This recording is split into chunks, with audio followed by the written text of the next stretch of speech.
오늘 은혜 받으실 하나님 말씀은 요한계시록 2장 18절부터 29절 말씀입니다. 18절 말씀 제가 먼저 읽겠습니다. 두아디라 교회의 사자에게 편지하라. 그 눈이 불꽃 같고 그 발이 빛난 주석과 같은 하나님의 아들이 이르시되 내가 내 사업과 사랑과 믿음과 섬김과 인내를 아노니 내 나중인과 처음 것보다 많도다. 그러나 내게 책망할 일이 있노라. 자칭 선지자라 하는 여자 이세벨을 너가 용납함이니 그가 내 종들을 가르쳐 꾀어 행음하게 하고 우상의 재물을 먹게 하는도다. 또 내가 그에게 회개할 기회를 주었으되 자기의 음행을 회개하고자 하지 아니하는도다.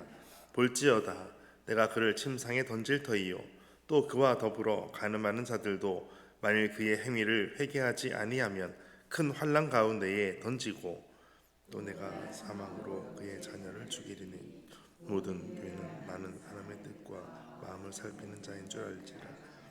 내가 너희 각 사람의 행위대로 갚아주리라. 두아디라에 남아있어 이 교훈을 받지 아니하고 소위 사탄의 깊은 것을 알지 못하는 너희에게 말하노니 다른 짐으로 너희에게 지울 것은 없노라. 다만 너희에게 있는 것을 내가 올 때까지 굳게 잡으라.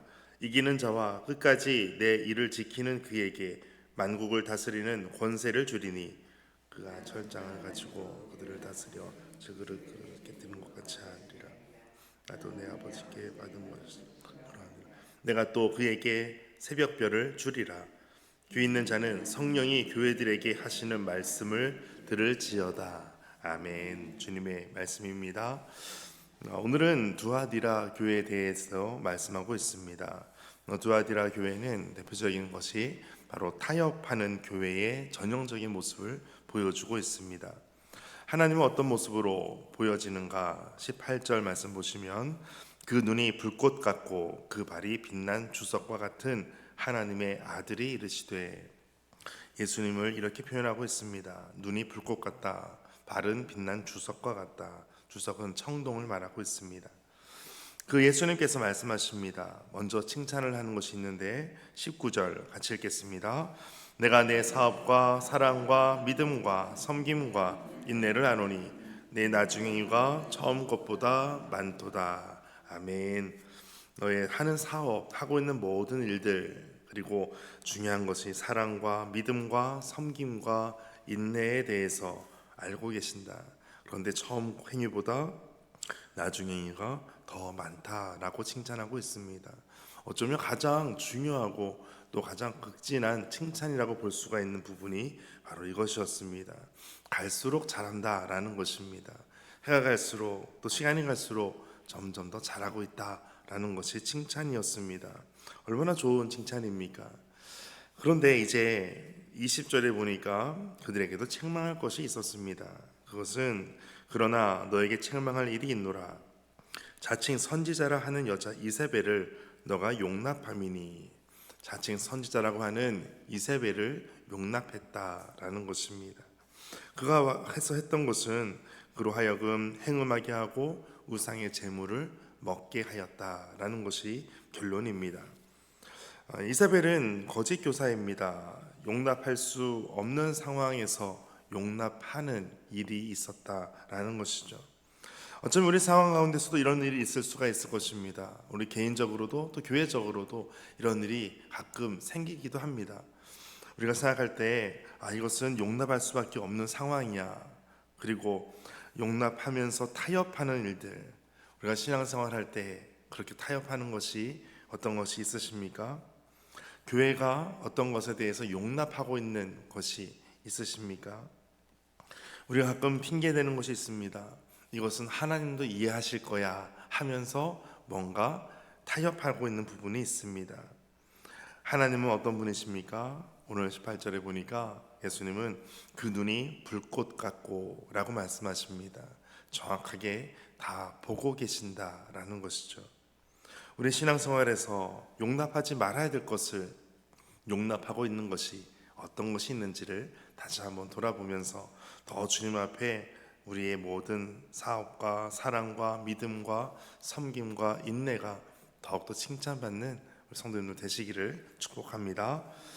21절에 이세벨에 대해서 용납한 것에 대한 두아디라 교회에 대해서 회개할 기회를 주었다라고 말씀합니다. 자기의 음행을 회개하고자 하지 아니하였다. 이것이 결론입니다. 회개할 기회를 주신 하나님, 그러나 회개하지 않았다라는 것이죠. 그로 인해서 심판의 말씀이 22절부터 23절 말씀하고 있습니다. 첫째는 22절에 볼지어다 내가 그를 침상에 던질 터이요, 이 모든 주동자를 심판하실 것을 경고하고 계십니다. 또 중간 부분 보시면 그의 행위를 회개하지 아니하면 그 환난 가운데에 던지고, 그와 더불어서 이렇게 음행하고 또 재물을 먹는 일들에 대해서 하고 있다면 추종자들도 심판하신다라고 말씀하시는 것이죠. 23절에서는 또 내가 사망으로 그의 자녀를 죽이리니, 자녀까지 심판의 대상이 됩니다. 주동자와 추종자와 자녀까지 모두 다 심판의 도마 위에 올라가게 될 것입니다. 그리고 마지막 23절에 내가 너희 각 사람의 행위대로 갚아주리라. 각 사람의 행위대로 갚으시는 하나님, 그 모든 것이 악한 것은 악한 대로, 선한 것은 선한 대로 하나님께서 심판하심을 말씀하고 있습니다. 오늘 우리 가운데 끝까지 믿음으로 굳게 붙잡고 나아가게 되시기를 축복합니다. 이제 24절 말씀 같이 읽겠습니다. 시작.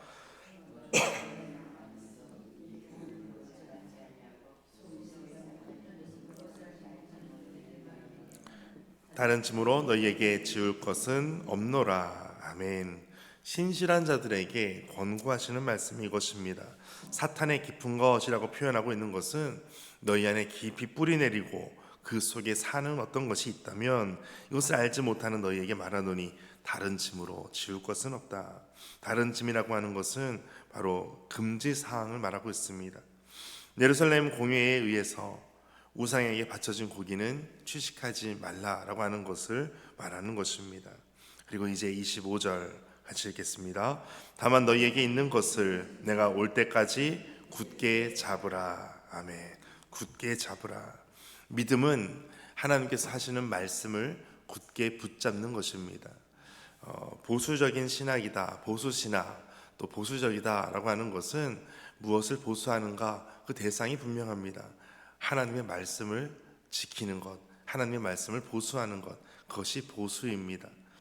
오늘 하나님의 말씀이 우리에게 주어질 때 그 말씀을 굳게 붙잡는 것, 이것이 바로 하나님의 말씀을 붙잡고 믿음을 지키며 나아가는 것입니다. 이렇게 나아갈 때 우리는 마지막까지 이기는 자가 되고 끝까지 하나님의 일을 지키는 하나님의 자녀가 될 줄 믿습니다. 26절부터 마지막 29절까지는 그 이기는 자, 하나님의 말씀을 지키는 자에 대한 약속의 말씀입니다. 26절 같이 읽겠습니다. 이기는 자와 끝까지 내 일을 지키는 그에게 만국을 다스리는 권세를 주리니. 아멘. 권세를 주신다. 다스리는 권세를 주신다 라고 말씀하고 있습니다. 또 27절에는 그가 철장을 가지고, 철장이라고 하는 것은 철로 만든 지팡이입니다. 철장을 가지고 그들을 다스려 질그를 깨뜨리는 것과 같이 하리라. 나도 내 아버지께 받은 것이 그러하니라. 이 모든 권세가 우리에게 주어집니다. 또 28절에서는 내가 또 그에게 새벽별을 주리라. 새벽별은 무엇입니까? 바로 예수 그리스도이십니다. 요한복음 22장 16절을 보면 예수께서 나는 다윗의 자손이며 광명한 새벽별이라 이렇게 말씀하십니다. 예수님께서 이 모든 구원을 주시는 그분이 우리에게 오신다라는 것이죠. 그리고 마지막 29절, 귀 있는 자는 성령이 교회들에게 하시는 말씀을 들을지어다. 아멘. 오늘도 주의 말씀을 듣고 또 진리와 성결을 지켜서 왕적 통치권을 얻는 그러한 교회된 우리 성도님들 다 되시기를 주의 이름으로 축복합니다. 함께 기도하겠습니다. 주님, 우리의 삶의 간절한 소망은 이 믿음과 사랑과 섬김과 인내가 어제보다 오늘 더 많아지는 것입니다.